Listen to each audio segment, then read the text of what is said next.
Musicians Talk Show is brought to you by Bandzoogle. Bandzoogle makes it easy to build a stunning website for your music in minutes. Choose from hundreds of mobile-friendly themes, then customize your design and content in a few clicks with Bandzoogle's easy visual editor. All the features you need for a professional website are already built in, including tools to sell your music and merch commission-free right on your website, mailing list tools to grow your fan list and send newsletters, integrations to pull in content from all your online services like Twitter, Instagram, and SoundCloud, and live support from their musician-friendly team 7 days a week. Bandzoogle plans start at just $8.29 a month and include your own free custom domain name. So go to bandzoogle.com to try it free for 30 days, and be sure to use the promo code TMTS to get 15% off your first year of your subscription. Okay, before we get started, Matt and I have lots of great ideas to improve the podcast, but we can't do it without you. So if you want to help us grow, click support the show at musicianstalkshow.com and consider signing up for our Patreon. We have tons of great perks and rewards for you, such as early guest reveals, a weekly live Q&A, and access to a monthly exclusive episode only for our patrons. Sign up for our mailing list on our website to gain access to our private community on Discord. There you can communicate with Dallas and I directly about all things TMTS. You can also follow at Musicians Talk Show on Instagram to discover new episodes, vote in polls, and join the conversation. Thanks for listening, and enjoy the show. Hey, and welcome to another episode of the Musicians Talk Show podcast. This is episode 47. I'm one of your two co-hosts, Dallas Dwight. Hey, and I'm Matt Tolley. What's up, Matt? Not much. We just did a great interview with Machine. Machine, the legend. Master. Absolutely, man. This guy is phenomenal. We talked about so many great things. What are some of the things we talked about, Matt? We talked about the bands that he's produced and mixed. I mean, obviously, he's got an extensive list of high echelon Huge musicians and artists. So yeah. And we didn't know that before we before he came into our lives, which was a few months ago for the LA Maybe stuff. So, but when you go back and you look at his credits, what he's credited for is like all your favorite records. Absolutely, really awesome, and literally all of my favorite records, which is crazy. Right. So it's pretty cool to find out that he's the guy behind the faders, I guess. Yep. I'm embarrassed to say this is the third time we're doing this intro. Yeah. Let's not take up any more of your time. Let's take it away and listen to Machine. Yes. So the first question I ask pretty much every guest is how'd you get started in music? Well, I was kind of born into it, really. My parents are professional musicians, both of them. Classical musicians, though, not the dark side of rock and roll. And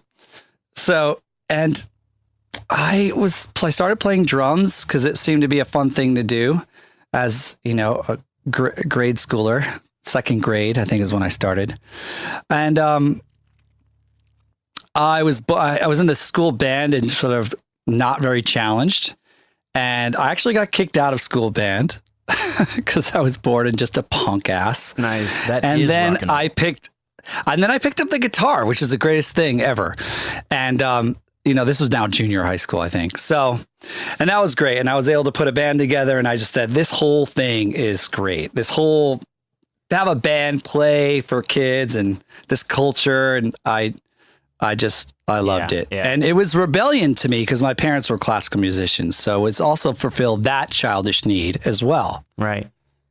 Yeah, totally. That's awesome. So what? Where did it go from there? Like how long were you playing and all that stuff before you kind of found the mixing board? I was very lucky. I owe it to my best friend who was in my band, by the way. And this is a guy named Clinton Bradley. And he was like, I don't know if you grew up and had friends like this, but Clinton was just a guru of tech, period. I was a guy playing guitar, singing, but Clinton was this natural tech guy with everything. Like he had like built his first synthesizer when he was like 11 years old. And Clinton went on as an adult, wound up working with Trent Reznor on The Fragile, and they did a video game soundtrack together as well. So he's just incredibly talented. So he was really, because of Clinton, he got me, and now granted, I'm old. So this would have been, I graduated high school in 86. So this would have been, I don't know, 82, 83. So, working with a computer in music was a tricky thing. Right. The computer is like, I was on an Atari computer and it was only a sequencer. and you had that to slave to tape and trigger your samples and your synths. So this was not a common thing to do. It was you had to have access to a studio, which was difficult, and you had to know how to do all this stuff. Yeah. So thanks to Clinton, it was like our hobby, you know, and he got me started on doing music on a computer long ago, before Pro Tools, before there was Ableton Live or Loops or all things you could just automatically grab. I had this skill. So, and as a guitar player, it was cool. I found myself doing remixes, adding beats and synths to guitar music. So, and I started a band that no one really knows about, but my band, and it was called Machine, by the way, kind of incorporated these elements. It was a rock band. It was maybe 6-7 years before we had heard the term rap rock, but I was doing, it wasn't rap per se, but I was doing hip hop beats to heavy guitars. Okay. And I just saw that coming, but probably a little too early. Yeah. So way early for sure. Labels were super interested. I didn't really know what to do with it, but in turn, it just translated into remixes. Like, hey, we don't know what to do with this, but man, that's freaking cool. And will you do that as a remix? So one of those remixes was White Zombie. And that was really my first big breakout thing. There was a White Zombie remix record called Super Sexy Swingin' Sounds. Yeah. And I had 2 remixes on that. And that really kind of put me into the spotlight with other bands and other A&R and other industry people. And shortly after that, a band signed to Geffen named Pitch Shifter, who basically were this as a band. They were a punk rock band, guitar band with drum and bass rhythms. That's who Pitch Shifter was. They sort of sought me out after hearing this remix and said, who did that? That's who we should have produce our record. And then I was very organically just asked to produce a major label record. Nice. That was my first proper gig, believe it or not. Very unusual story. Yeah. And I don't think that would happen today. Yeah, that's very organic too, like you said. And I mean, at this point, I knew what a record producer was. And I was doing that. I was, Clinton at this point now had a small studio, like an 8-track studio. And I had access to it. So I was doing that, and I probably was a record producer, but to me, and I was still really young, to me, I was like, well, isn't that what the old guy is in the studio? I was like, shouldn't I be doing that when I'm older? And I sat there for a minute saying, wow, should I do this now? And now I think back and go, you idiot that you even questioned it, because I absolutely love my job and love the direction I've taken. But at the time, I was thinking I might be too young for this. So you love that side of the coin so much that you just not that you gave up guitar, but you gave up, I guess, dreams of rock stardom or whatever to pursue that. Yeah. That's awesome. Absolutely. Did that feel before like I gave it even a proper, even before I even gave it a really proper chance. Yeah. I would say. Okay. But you know what? The truth is I was a good songwriter, but I was naturally a great record producer. Right. So it felt like the right move for you. Yeah, play to your strengths. Yeah. I hear you. That's the truth. That's cool though, man. We're glad to have you mixing some awesome records out there. There's a lot of records we listen to. We have your discography pulled up. I don't know how complete or accurate it is. So if I say something, where did you pull it from? Just curious. This is just Wikipedia. I looked on AllMusic, but that's got to be half wrong. AllMusic was extremely wrong. You could look on my website. Yeah, let me go there. You want to go to? But the question I wanted to ask you was, I see you did a Cold Chamber featuring Ozzy Osbourne. Yeah, that was a long time ago. You're credited as the mixer, so I just have to know, what is it like to sit there and mix and isolate and check out Ozzy Osbourne, someone of that status, their vocals? It was cool. I did additional production and mixed on that one, and it's too bad it should have been credited like that. The track was already out, and Monty Connor was at Roadrunner at the time. He was the A&R guy and friends, and I kind of whittled my way into that one because I had heard a really cool mix in my head of a remix of what I could do for that. Okay, and I was sort of like, Monty, you should really let me have at this, man. So, and he was cool with that. And yeah, it was great. It was great. It was one of those moments where I heard something, I knew I could kill it. And it worked out great for everyone. Yeah, when so, you know. Yeah. Absolutely. It was really trippy to to get these parts and multi-tracks and hear Ozzy's voice. Is nuts. Yeah. Absolutely nuts. Very inspiring. It's really thrilling when you get to hands on something and you kind of already know you've got a good shot at people hearing what you're doing. It gives you, there's something really exciting about that, and nerve-wracking as well. And motivating, right? Yeah. Absolutely. To put your best foot forward because everybody's going to listen, and pressure basically. Yeah. Yeah. It's so funny. As I look at your discography, I realize that there's been a few albums over the years of just playing guitar that I've always thought like, damn, the mix in that album is amazing. And now I'm starting to realize they're mostly you. Particularly Sacrament, because Redneck and that song. I mean, I first heard that on, I think, Grand Theft Auto or something. And I was like, this song is amazing. Scurrilous. I mean, the first Crowbot, especially, and then Enemy of the World, Before You're Strong. Yeah. I mean, all of those. The first Crowbot nice. record. Yeah, the first time I heard that first Crowbot record, it was an ad on Spotify. Oh, nice. And the ad worked. Like, I heard no it kidding. and I was like, I'm buying this right now. Yeah, I Where think is if anybody hears that band, they're Yeah. gonna like it. Also, the Bronx. Great band, Crowbot, fantastic band. If you ever get to see them live. Yeah, my old band opened for him. Yep. Oh, and I was there. nice. The Bronx 3 record that you mixed also, I love that band, and I think the singer Matt Cawthron has an awesome voice too. Another one just he has one of the most dangerous voices ever. I can't believe it comes out of his human body. I know, it's crazy. So does that require any different mixing style or technique when you go into somebody like that with a different style? Well, I was disappointed with how the second record was mixed. Okay. Because I thought they went too safe with it. I can see that. And I came to the project to bring the danger back. Awesome. For that band, because I thought it was really important. So you must have loved the first record? I love the first record. I mean, it had me at hello. Yeah. Like it opens up with that scream, right? Yeah, and it's just the greatest thing American. ever. Yeah, dude, totally. So, and then, and so I was definitely, that was the intention, and that's what I kind of sold myself with. That's awesome. To do those mixes. And I did not mix that whole record, by the way. I just mixed the singles on that record. Okay. Cool. So, Knife Man. And I was distorting all kinds of things that shouldn't be distorted on that mix. It sounds awesome. It sounds huge, man. And I think they kind of went with that sound throughout the record. I wouldn't have guessed that you only did the singles on that. Sounds great. Great. Yeah.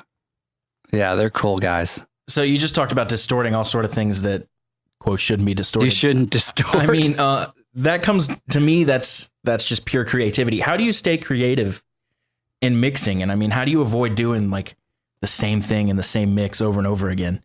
Go into your go-to plugins and, custom presets and whatever, you know what I mean? I'm a little bit of a chameleon. I'm not a templated producer or a assembly line type of guy. I think a lot of guys find something that they do well, and they're very comfortable at capitalizing on it. And a lot of those guys make a lot more money than me, by the way. I think that's a very natural thing. I, by nature, I'm a bit more of a chameleon. I'm really into hearing things that inspire me and really trying to try to do my own version of those things. So as long as there's other music out there to inspire from, I'm always going to try to, twist it a little bit and see how I can do my interpretation of this or that. Often when I go into a record, I'm trying to, I wouldn't admit this out loud always, but I'm often trying to emulate another producer in my own mind. Okay, right. What would Rick Rubin do for this? What would Dave Sardy do for this? What would, right. What would this guy do for that? To some degree.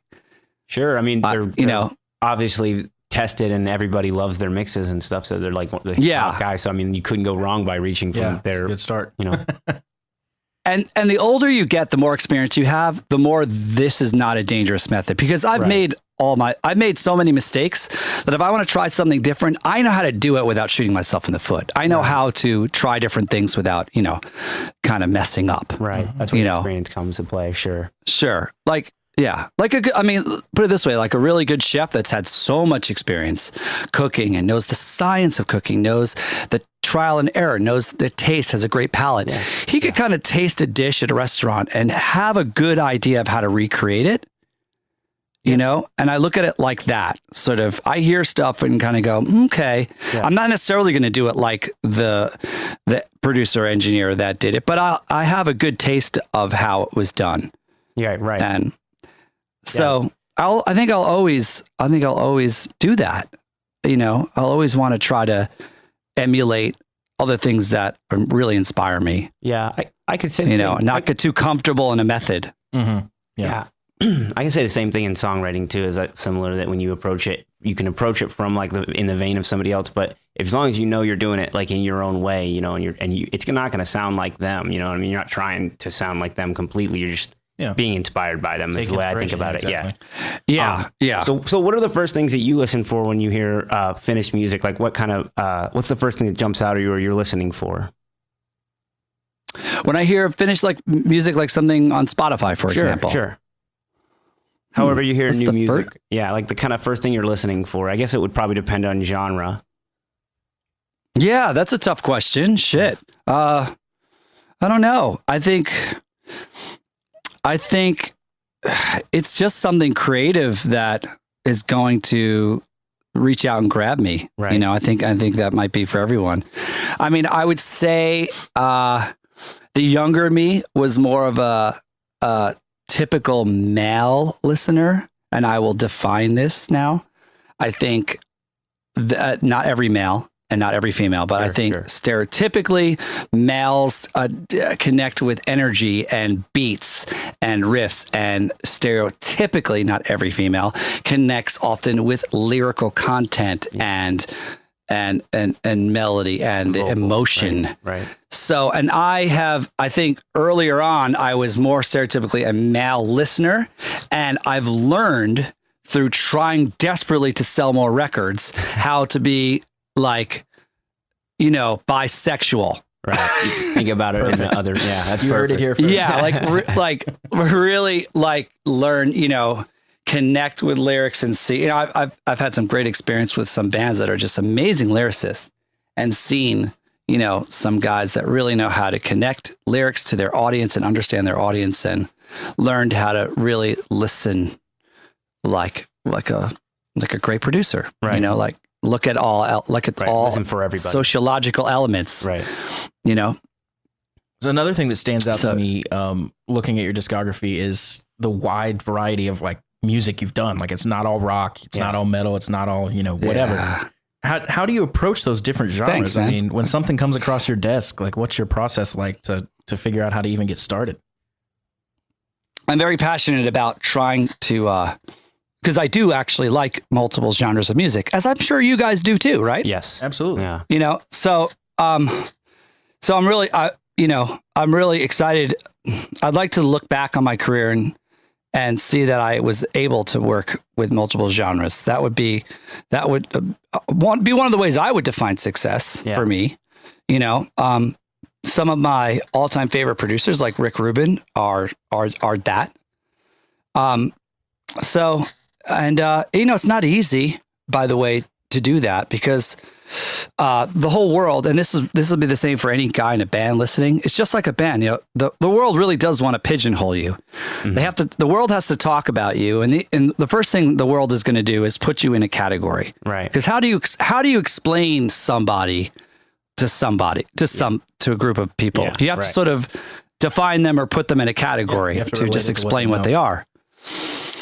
Right. So it is just like it being an artist, it's very easy to be pigeonholed. And when you have a success, you mentioned Lamb of God, when you have like a metal record and it gets a lot of attention, it's very difficult because the other bands, the other metal bands will first come around. The industry side the industry side is not looking at my whole discography and looking what my skill set are. The industry side is still looking at, okay, who's hot in this area? We have a metal band. Who's hot in metal this minute? And that's the default mechanism for that. So it's difficult because you have a success in something, you're going to get, the phone's going to ring with bands in that area. Yeah. And it's easy because you're going to have work and they're going to be nice and they're going to be flattering and they're going to offer you money. And it's hard to sometimes to go, well, this is Lamb of God B stock. This isn't a great, this is another band that's no Lamb of God. So, I've got this Americana record and I'm really into this band. They've got great songs. Let me take a pay cut and do this. And it's, it can be really difficult it can be really difficult to do. Yeah, that makes sense. I mean, you get known for doing something great and everybody wants you to do that for them. So totally. Yeah. It's flattering, but at the same time, you want to move on and you want to try experimenting and do different things, all things. Yeah. That's great. That's great. So on this podcast, what we like to do is try to really give our listeners actionable advice. A lot of our listeners are DIY indie musicians, just trying to make it like the rest of us. So we like to give them advice from people like you who know what's going on. One thing I really wanted to ask you to help them is what's the biggest mistake you see from bands who are coming to you for mixing, or maybe not even coming to you, but just a big mistake you just see over and over again that you think people should be avoiding? As far as coming to a mixer. Right. I think bands are often a little intimidated to co-direct their mixers. I think a band should go to a mixer, not just because he's done this or that you like, but I think it is a totally cool thing to challenge your mixer, to even send him other mixes that he didn't mix and inspire him by telling you what you are inspired about. I think a lot of bands are really afraid to do that, but I'll tell you from my perspective, I really like that. I really like a challenge. That's cool. I really like when a band communicates to me before I've mixed, not after, before I've mixed, about what they are hearing in their head. Right. And if you're not that guy and you don't hear anything in your head and you're looking for the mixer for his creative, his creative skills, and you just don't hear it in your head, okay, fine. That's good. That's cool. I understand that. But, I think a lot of bands have, from what I've experienced, a lot of bands have an image of what they want it to be. And let me tell you, these mixers, they want to hear that. Right. They want to know what that is, right, for the most part. And I think bands are make the mistake. They're afraid to sort of communicate that. They're like, oh, here's a guy and he's got more experience than me, so I should let him do his thing. But it's completely, it's not a mistake to inspire this guy. Right. And if he doesn't get that, then that's his problem. Yeah, that's good. That's good to hear, actually. That's really cool. Yeah. So what are some things you look for in bands before choosing to work with them? Because at this point in your career, you can correct me if I'm wrong, but you don't have to work with just anyone. Well, somewhere in between. Yeah. I try to be really picky. I do. And to answer your question, what do I look for? I just want to work with good bands, I want to work with bands that are, that really see themselves doing this for the long term, just like I do. Mm-hmm. And just bands that really know who they are as a band, and really want to sort of are okay with taking me in and letting me be a muse and letting me add to the mix and with a non-threatening way inspire them and push them. Cool. It's a bum out. It's a bummer when you can't do that. Yeah. For me. Yeah, for sure. Yeah. So yeah. I think that kind of sums it up. It's just great to have. Yeah, you want to work with great music and make great music ultimately, right? I guess it's kind of subjective, but how would you define good? I mean, a good band. What is that to you? Yeah, something. What a good band is a band that really knows who they are. They don't have to be technically prolific at their instruments. Right. That doesn't make a good band for me. A good band to me knows what you're looking for. knows music, listens to just doesn't listen to music in their one scene or what's out this minute. Knows music throughout the decades and kind of really has an idea on who they are and where they need to go as a band to connect. You know, I think some of the greatest stars of all time know this, you know. Like almost Madonna like knows this, Lady Gaga knows this, Metallica knows this, U2 knows this. You know, they see a path for themselves. Yeah. Prince knows this. Because it's never stopped. The Doors knew this. Yeah, yeah. You know. Yeah. All the big They names. all did. Yep. Yeah. So that's, you know, I want a band to talk to me, sit down and talk to me about who they are as a band and where they see it going. Yeah. And I could help them with that. Yeah. Yeah. You know, if I'm doing it too automatically when I hear a band. You know, I'm thinking about where they fit in and how to improve upon that. Sure. And where they can go. Right.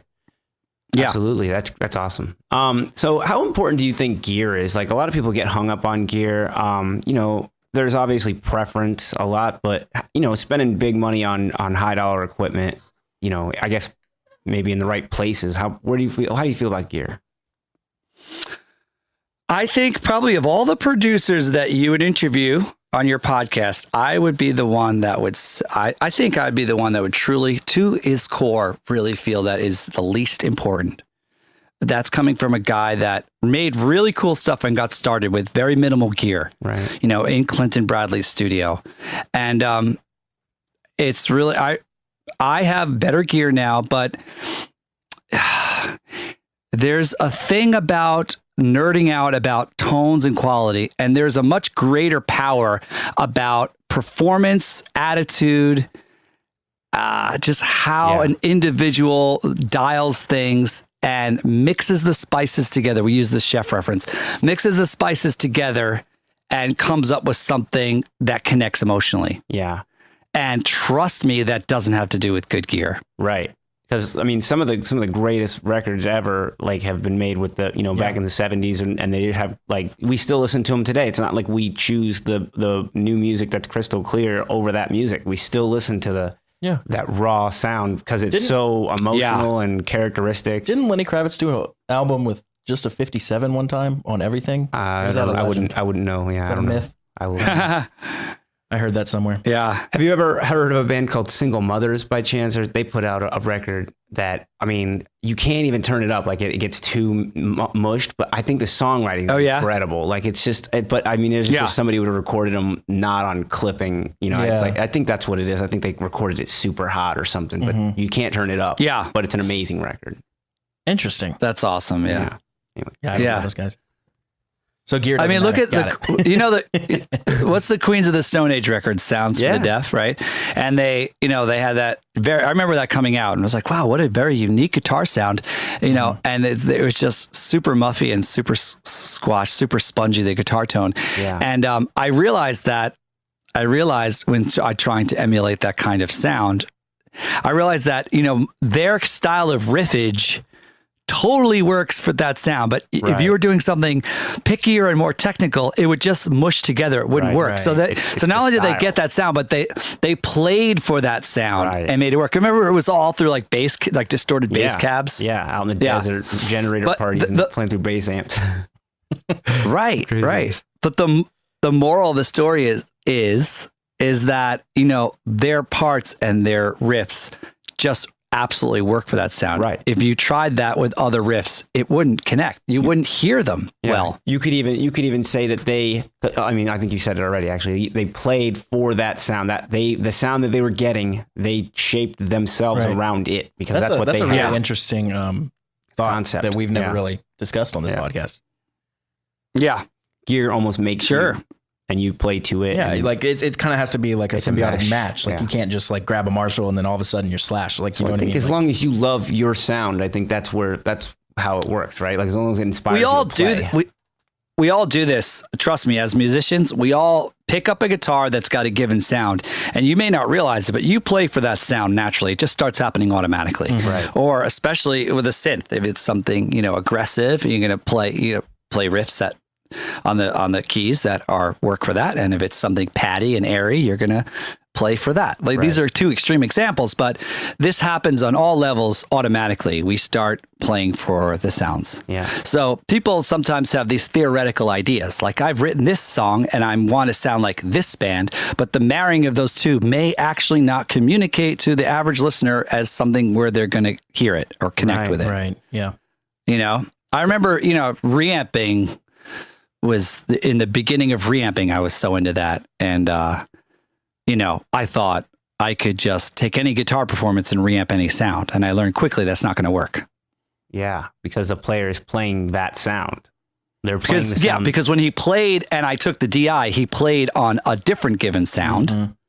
And I'm trying to take that DI and do a different sound. So now when I record guitar, even if I think I'm going to reamp it, I'm trying to get the sound we're playing through super duper as close as possible. right, yeah. So I know if I am going to reamp, the reamp's going to work. Yeah, because you can't get too drastic with that change. Yeah, believe me, I've learned that the hard way. So we talk a lot about location on this podcast. Should I move to Los Angeles? Should I move to New York? Should I move to Nashville? You have the I guess it's pretty unique that you actually operate out of two locations, New Jersey and Austin, right? That's right. So why those two locations?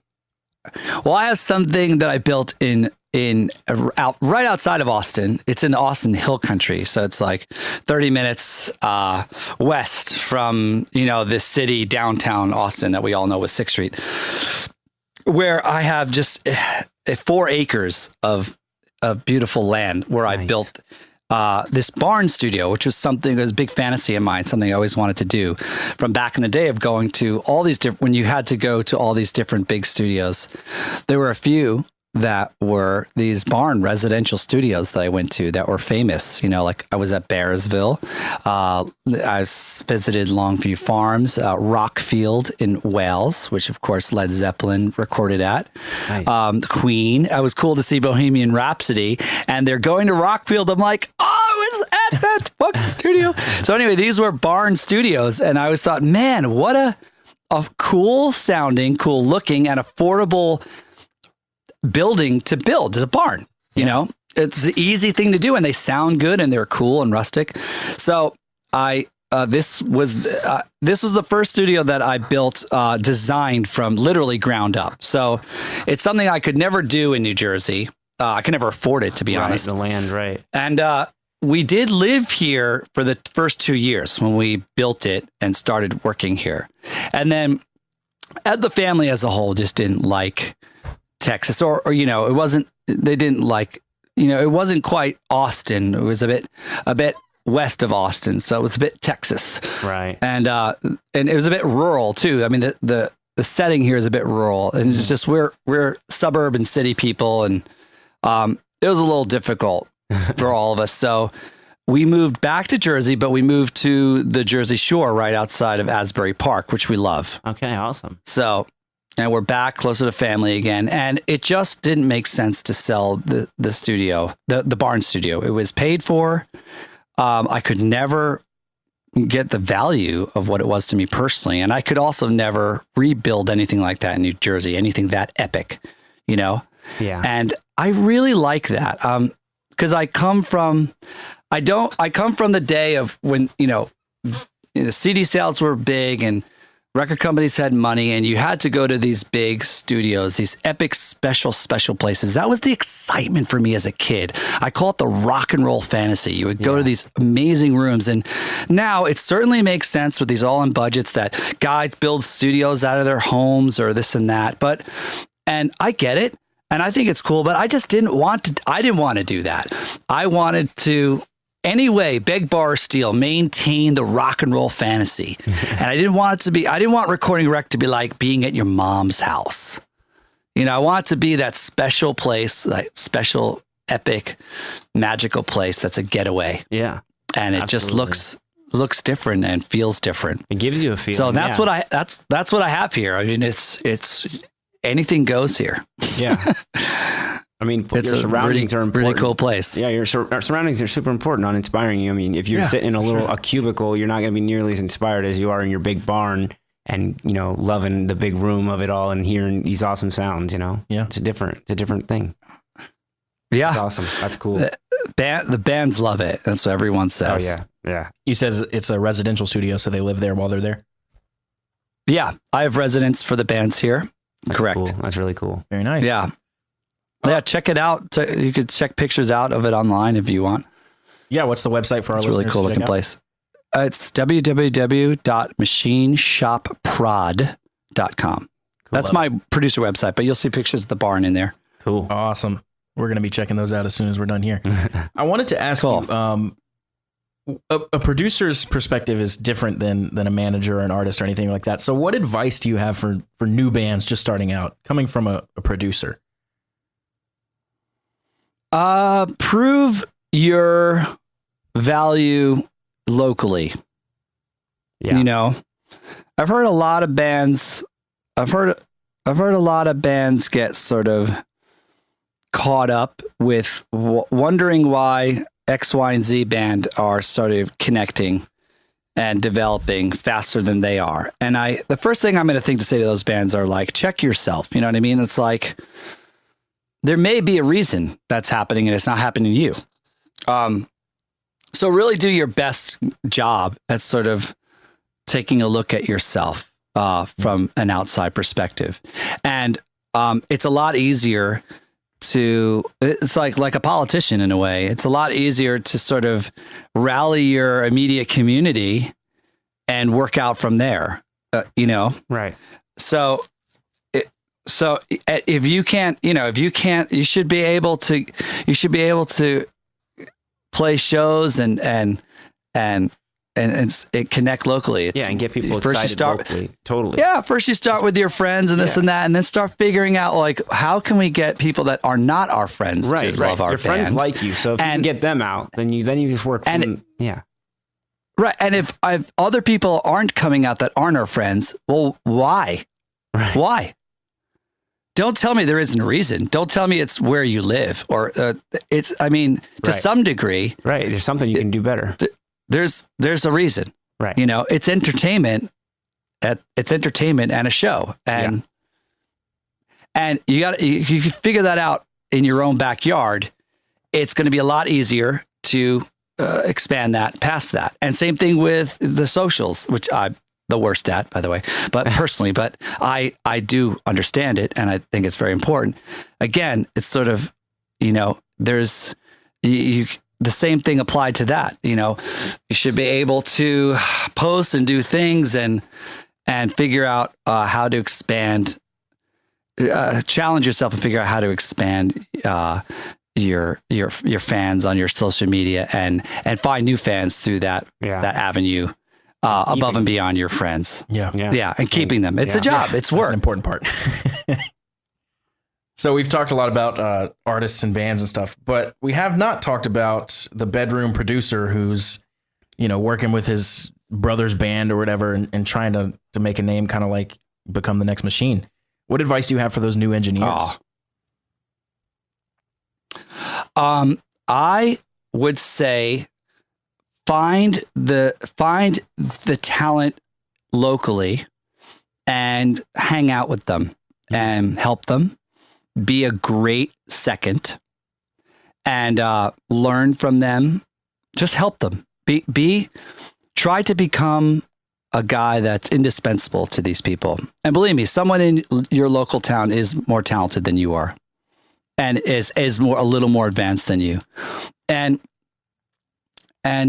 try to connect with them by, what's the worst for a lot of people that are in a position where maybe other people are trying to give them attention, whether it's a bigger producer or a record company guy,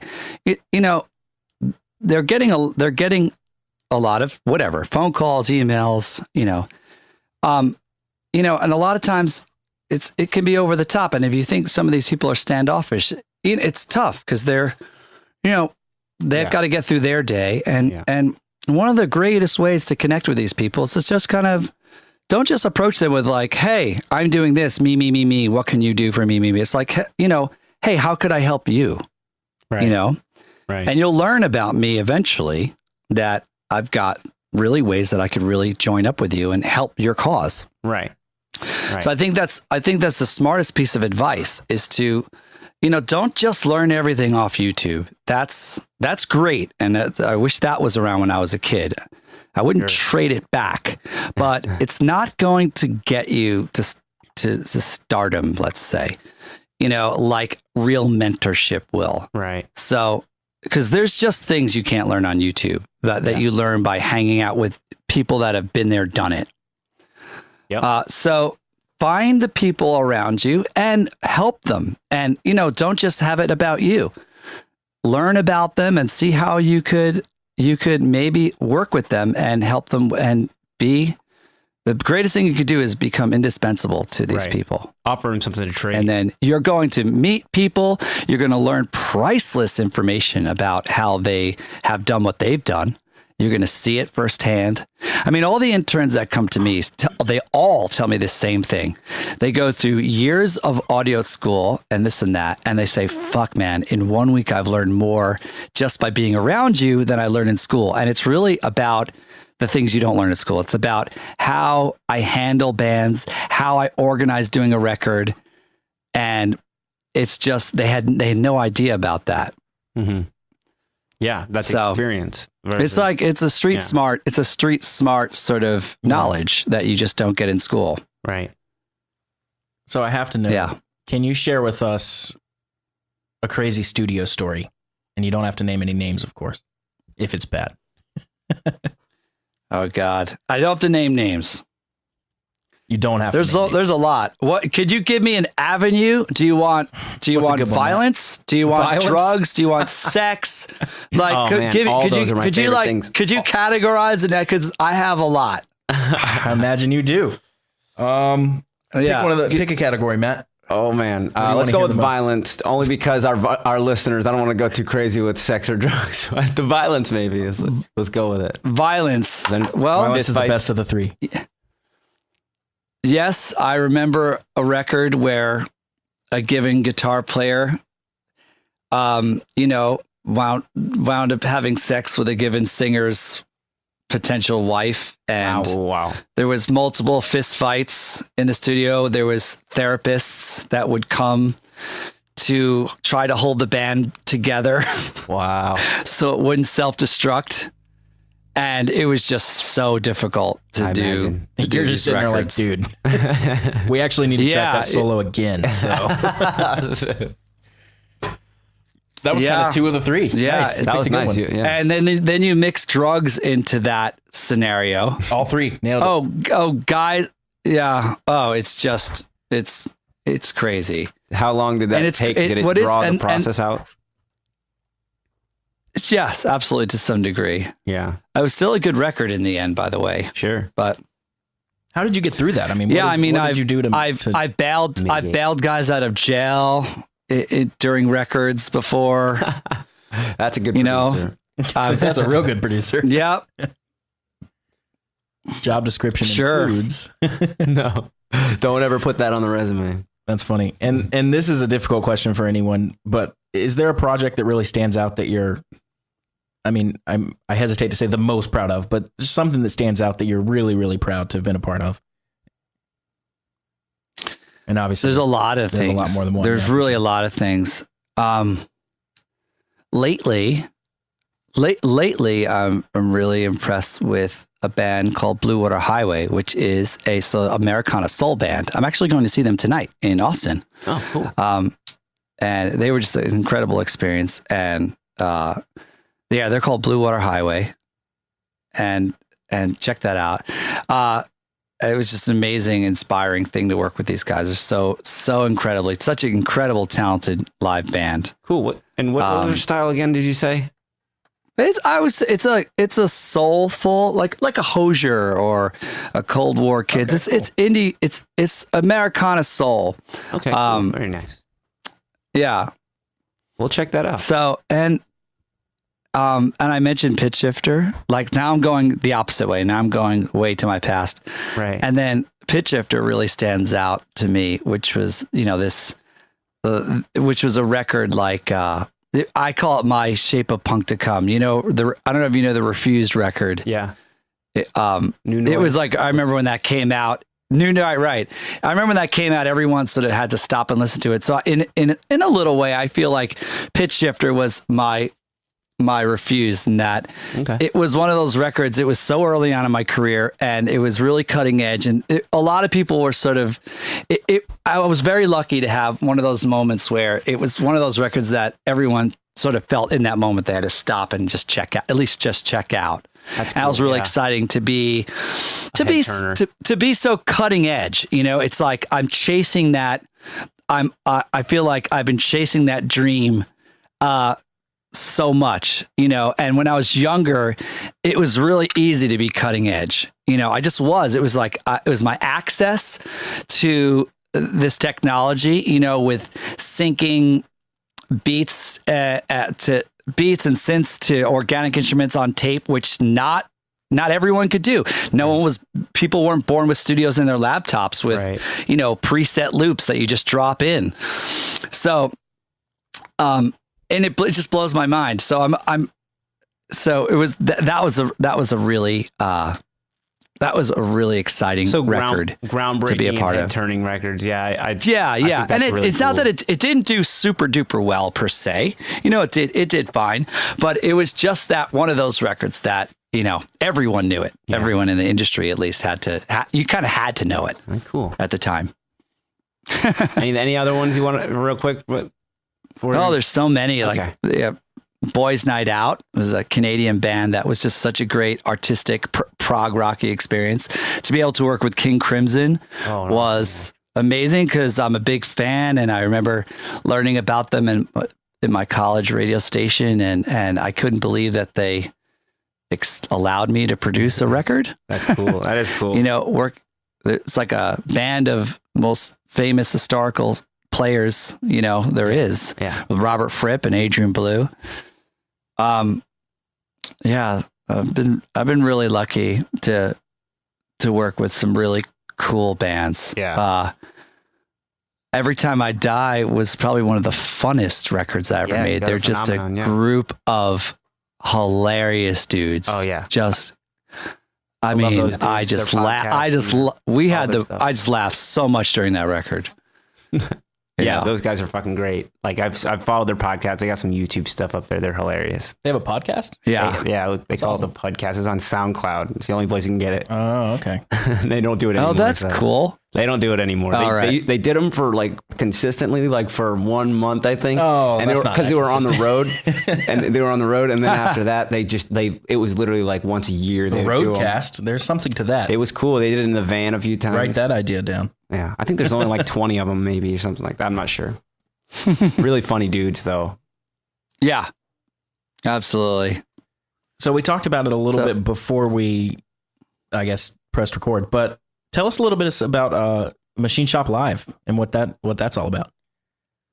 So this is a cool new idea. I had a great experience. Two great experiences that kind of led me up to this idea. One, the first band I mentioned, the recent band that totally inspired me, Blue Water Highway. One of their ideas is just a setup for them to release their records. They asked me to come to the studio where they made the record and do a Facebook live stream as a kind of setup to sell the record. And I thought, what a cool thing. That'd be really easy. And we figured out in that moment how to get professional audio into a phone, right? With, as far as the Facebook live stream. And then I learned there's actually a way that you could also, we didn't do this with Blue Water, but there's also a way to get, multiple cameras and professional visuals also streaming into these live streaming platforms. Right.